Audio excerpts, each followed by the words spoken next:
Hello friends, जय माता दी। कैसे हैं आप सब दोस्तों। 26 दिसंबर मंगलवार का दिन बहुत ही खूबसूरत पूर्णिमा है। साल की अंतिम पूर्णिमा है, मार्गशीर्ष पूर्णिमा, जिसे हम कहते हैं कहीं अगहन, कहीं मोक्षदायिनी, कहीं मोक्षदा, तो कहीं 32वीं पूर्णिमा इसके नाम से जाना जाता है। वैसे देखा जाए तो पूरा मार्गशीर्ष का महीना ही पवित्र होता है, फलदायी होता है और बहुत ही शुभ माना गया है। और इस दिन ही भगवान शिव, भगवान विष्णु और भगवान ब्रह्मा के स्वरूप भगवान दत्तात्रेय प्रदोष काल में पृथ्वी पर एक अलग ही रूप में अवतरित हुए थे।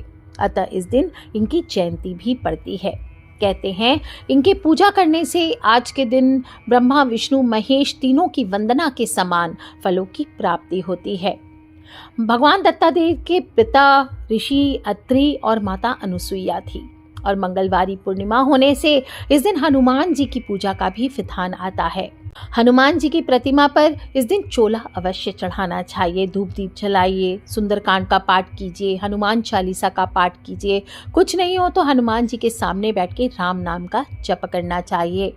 मार्गशीर्ष पूर्णिमा है, अद्भुत योगों में आई है और इस दिन नदियों में, पवित्र नदियों में स्नान करने का महात्म्य आता है। गीता पाठ का महात्म्य आता है और जो भी आप इस दिन पूजा पाठ करेंगे, दान करेंगे, आपको सभी का 32 गुना लाभ मिलता है। इसीलिए 32वीं पूर्णिमा कहते हैं।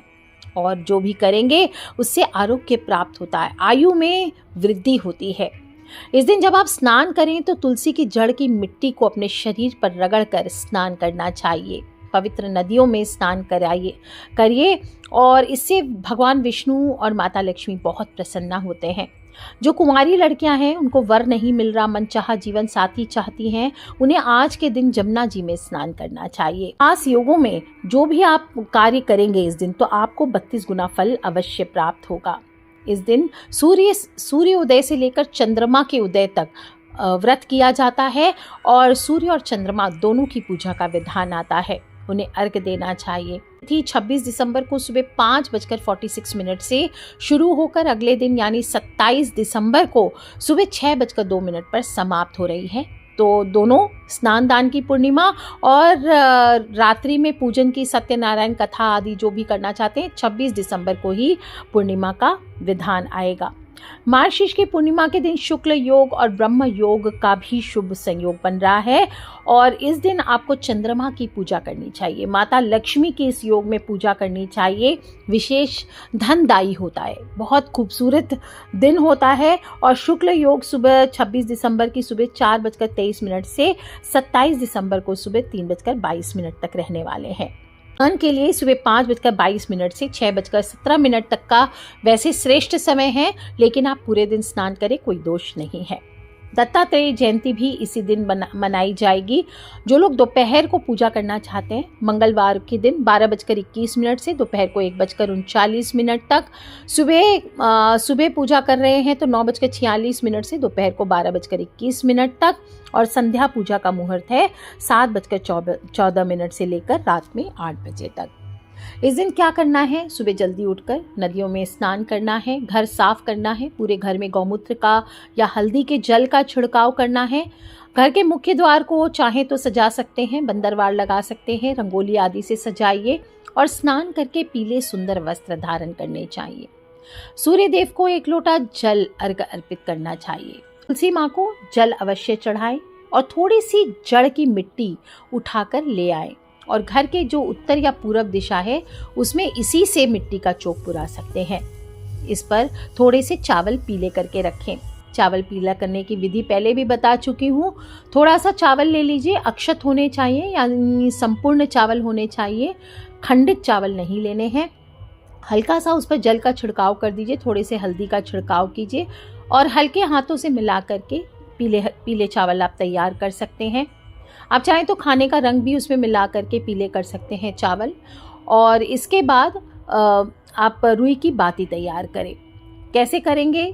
हल्दी की बाती इस दिन बनानी चाहिए। हल्दी अपने आप में औषधीय से लेकर दैवीय गुण तक समाहित होते हैं। इसमें जीवन में आपकी शुभता लाती है, मंगलता लाती है। जहाँ एक ओर अगर जीवन में किसी ने विष घोल दिया है तो भी आपके जीवन में मधुरता लेकर के आती है। आपके घर के आसपास अगर नकारात्मक ऊर्जाएं बहुत ज़्यादा हो गई है तो उनको नष्ट कर देती है। तो इस दिन आपको हल्दी का प्रयोग ज़रूर करना है। चाहे तो आप हल्दी का हवन कर सकते हैं, या फिर हवन नहीं कर सकते तो हल्दी की बाती अवश्य जलाइए। आप चाहें तो ग्रहों के अनुसार भी हल्दी का चुनाव कर सकते हैं। हल्दी 3 प्रकार की होती है, पीली हल्दी, लाल हल्दी और काली हल्दी। तो जैसे पीली हल्दी की बाती अगर आप बनाना चाहते हैं तो ये आपके जीवन में सौभाग्य लेकर के आती है, शुभता लेकर के आती है, लक्ष्मी प्राप्ति कराती है, धन प्राप्ति कराती है, सुख संपत्ति का वास कराती है, रिलेशनशिप्स आपके अच्छे करती है, घर से कलह का नाश होता है, जो भी बृहस्पति ग्रह से संबंधित दोष हैं उनको दूर करती है। तो पीली हल्दी की जो बाती है वो सबसे श्रेष्ठ है, वही बनाइए। लेकिन अगर आपके जीवन में मंगल दोष ज़्यादा है और आपको लाल हल्दी प्राप्त होती है, आपके घर में शादी विवाह नहीं हो रहे हैं, बड़ी उम्र हो गई है सब लोगों की, गुस्सा ज़्यादा तेज है, क्रोध ज़्यादा है घर में, तो नारंगी हल्दी आप ले सकते हैं या फिर हल्दी का पाउडर भी ले सकते हैं। उससे आप बाती बनाइए, ये मंगल के दोषों को दूर करेगा। और अगर जीवन में शनि दोष ज़्यादा है, किसी का किया धरा है, लगता है कोई गलत साया है घर पे, किसी ने कुछ प्रयोग कर दिया है, ऐसे में काली हल्दी की बाती बना करके आप आज के दिन जला सकते हैं। इससे शनि के देव के प्रकोप दूर होते हैं। बाती 2 तरह से आप बना सकते हैं। पहला तरीका है, अगर आपके पास गीली हल्दी मिलती है तो आप उसको पीस करके रुई की बाती भिगोकर उसको 1 दिन पहले ही सुखा लीजिए और अगले दिन यानी पूर्णिमा के दिन इसका प्रयोग करें। दूसरा तरीका है, हल्दी का पाउडर ले सकते हैं, रुई की बाती के बीच में हल्दी का पाउडर रखकर उसको बांट लीजिए, बाती बना लीजिए और फिर बाती का प्रयोग कीजिए। दोनों ही तरीके बिल्कुल सही हैं। बाती पहले ही तैयार करके रख लीजिए, यानी घर के ईशान कोण में आपको तुलसी की जड़ की मिट्टी या गोबर से चौका लगा करके ये दीपक आपको पीले चावलों के ऊपर रखकर जलाना है। अब अगर आपके पास विष्णु भगवान की मूर्ति है तो दक्षिणावर्ती शंख आदि से गंगा जल, कच्चा दूध आदि मिलाकर भगवान विष्णु को, माता लक्ष्मी को इनका अभिषेक करिए। नहीं तो सिर्फ फोटो है तो उसको पोंछ करके उसको तिलक आदि कीजिए। पहले चंदन से तिलक कीजिए, यज्ञोपवीत यानी कि जनेऊ चढ़ाइए, अबीर, गुलाल, सफ़ेद तिल। विष्णु भगवान को कभी भी चावल नहीं चढ़ाए जाते हैं, उसकी जगह पर जैसे चावल पर आप कुमकुम पर तिलक करते हैं चावलों का, इसी तरह से आपको सफ़ेद तिल चिपकाने चाहिए। फूल हो, पीले पुष्प हो, मौली हो, तुलसी की पत्तियां हो, ये सभी भगवान को अर्पित करना चाहिए। अत्र चढ़ाइए। चंदन का अत्र विशेष रूप से विष्णु भगवान को बहुत ही प्रिय है। फल, फूल, मिठाई ये अर्पित कीजिए और माता लक्ष्मी को भी गुलाबी या लाल फूलों का श्रृंगार अर्पित कीजिए। इसके बाद आप चाहें तो विष्णु चालीसा का पाठ कर सकते हैं, श्री सत्यनारायण भगवान की कथा पढ़ सकते हैं, सुन सकते हैं और सभी को परिवार सहित प्रसाद बांट करके खाना चाहिए। इससे आपके जीवन में सभी संकट दूर होते हैं, भगवान का आशीर्वाद आपके जीवन में बना रहता है और ज़्यादा से ज़्यादा ओम नमो भगवते वासुदेवाय, जय माँ लक्ष्मी, जय माँ लक्ष्मी, ऐसा करते हुए आपको दिन बिताना चाहिए। पूर्णिमा का दिन है, इस दिन आप खीर भी अवश्य बनाइए और माता लक्ष्मी की तस्वीर हो, मूर्ति हो, जिस पर भी हो, अगर आपके पास कोई भी लक्ष्मी कारक चीज़ें हैं जैसे हत्ता जोड़ी है, सियार सिंगी है, पीली कौड़ियाँ हैं, इनको स्थापित करके इनका पूजन अवश्य कीजिए। थोड़ा सा कुमकुम, थोड़ा सा सिंदूर ऑरेंज वाला, 2 लौंग, 1 इलायची, थोड़े से कपूर, इस प्रकार से वहाँ पर बैठ करके उसको पूजन करें, धूप दीप करें। जय माँ लक्ष्मी, जय माँ लक्ष्मी, या ओम श्रीम ह्रीम शिम कमले कमलालय प्रसीद प्रसीद श्रीम ह्रीम शिम ओम महालक्ष्मी नमः, इस प्रकार से बोलते हुए इन कौड़ियों पर हल्दी का तिलक आज के दिन लगाना चाहिए। पूरे दिन वहीं रहने दीजिए और अगले दिन वापस से तिजोरी में बांध कर रख सकते हैं। ऐसा करने से आपकी आर्थिक स्थिति बहुत बेहतर होती है। पूर्णिमा का दिन है और पीपल के वृक्ष की पूजा अवश्य करनी चाहिए। इसमें भगवान विष्णु का माता लक्ष्मी सहित निवास होता है। 1 लोटे में जल भर लीजिए, कच्चा दूध बताशा डाल करके पीपल के पेड़ को अर्पित कीजिए। इससे रुका हुआ धन प्राप्त होता है और व्यापार में भी लाभ मिलता है। जन्म कुंडली में कोई ग्रह दोष हो तो वो दूर होते हैं और जो लोग के कुंडली में ज़्यादा दोष हैं तो अगर आपको कहीं पीपल और नीम की त्रिवेणी मिलती है तो वहाँ नीचे बैठ करके विष्णु सहस्त्रनाम और शिवाष्टक का पाठ करना चाहिए। इससे ग्रह दोष दूर होते हैं, शुभ परिणाम मिलने लगते हैं। रात्रि में चंद्र दर्शन अवश्य करें, हो सके तो अर्घ्य दीजिए। माता लक्ष्मी और चंद्रमा को उनके भाई बताए गए हैं तो दोनों को खीर का भोग अवश्य लगाइए और परिवार सहित प्रसाद खाना चाहिए। वैवाहिक जीवन में समस्याएं आ रही है तो इस दिन पति पत्नी मिलकर चंद्रदेव को दूध का अर्घ दे। इससे जीवन में आ रही हर छोटी बड़ी जो समस्याएं हैं वो दूर होती है और वैवाहिक जीवन में शांति भी आती है। कुछ बातों का ध्यान रखें।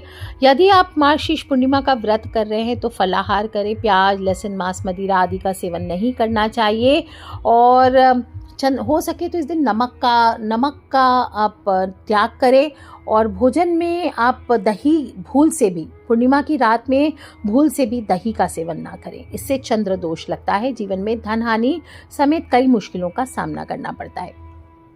इस दिन सुबह तो जल्दी उठेंगे ही, दिन में भी सोना नहीं चाहिए। थोड़ी देर अगर तबीयत खराब है तो आराम कर सकते हैं और भगवान की, विष्णु की पूजा अर्चना करते हुए या अपने इष्ट देव की पूजा अर्चना करते हुए दिन को व्यतीत करें। तुलसी भगवान विष्णु को बेहद प्रिय है तो इस दिन तुलसी पूजन करना चाहिए, तुलसी की परिक्रमा करनी चाहिए। लेकिन आज के दिन भी एकादशी की भांति तुलसी को तोड़ना नहीं चाहिए। इस दिन आपको बाल हो, नाखून हो, ये नहीं काटने चाहिए, शेविंग नहीं करना चाहिए। इस प्रकार से स्त्रियों को बाल धोने की भी मनाही होती है, तो ये आप ध्यान रखें। इस दिन जीवन साथी के साथ लड़ाई झगड़ा ना करें, किसी को अपशब्द ना बोलें। सिर्फ जीवन साथी ने, किसी का भी आपको अपमान नहीं करना चाहिए। किसी के प्रति द्वेष की भावना ना रखें, क्रोध ना करें, चुगली ना करें। इस प्रकार से अपने व्यवहार का भी आपको नियम रखना चाहिए। और last but not the least, इस दिन गरीबों को दान अवश्य करना चाहिए। इस दिन किए गए दान से व्यक्ति को 32 गुना पुण्यों की प्राप्ति होती है। किसी भी योग्य सुपात्र को आप दान करें। भोजन दान कर सकते हैं, कोई भी ज़रूरत की वस्तु दान कर सकते हैं। जैसे ठंड का समय है तो कंबल आदि का दान कीजिए, शॉल दान कीजिए। आप अनाज का दान कर सकते हैं, चावल, चीनी, ये दान कर सकते हैं। चांदी की वस्तुएं, अगर आपके पास पैसे ज़्यादा हैं तो चांदी की चीज़ें दान कर सकते हैं, मोती का दान कर सकते हैं। इससे चंद्रमा की स्थिति कुंडली में बहुत अच्छी होती है।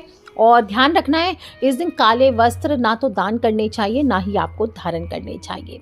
इस प्रकार से छोटी छोटी बातों का ध्यान रखते हुए मार्गशीर्ष पूर्णिमा है, 26 दिसंबर को साल की अंतिम पूर्णिमा है और बहुत खास योगों में आई है, तो रुई की बाती और हल्दी से छोटा सा उपाय अवश्य कीजिए। 32 गुना अधिक फलों की प्राप्ति अवश्य होगी। तो कर लीजिए उपाय दोस्तों, और अकेले नहीं करना है, अपने फ्रेंड्स, फैमिली, मम्मी पापा, भाई बहन, बच्चे सभी लोगों से इसे शेयर अवश्य कर ले। आज के लिए इतना ही। Take care friends, love you all. जय माता दी, बम बम भोलेनाथ की जयकारा, शेरावाली दा बोल, सांचे दरबार की जय।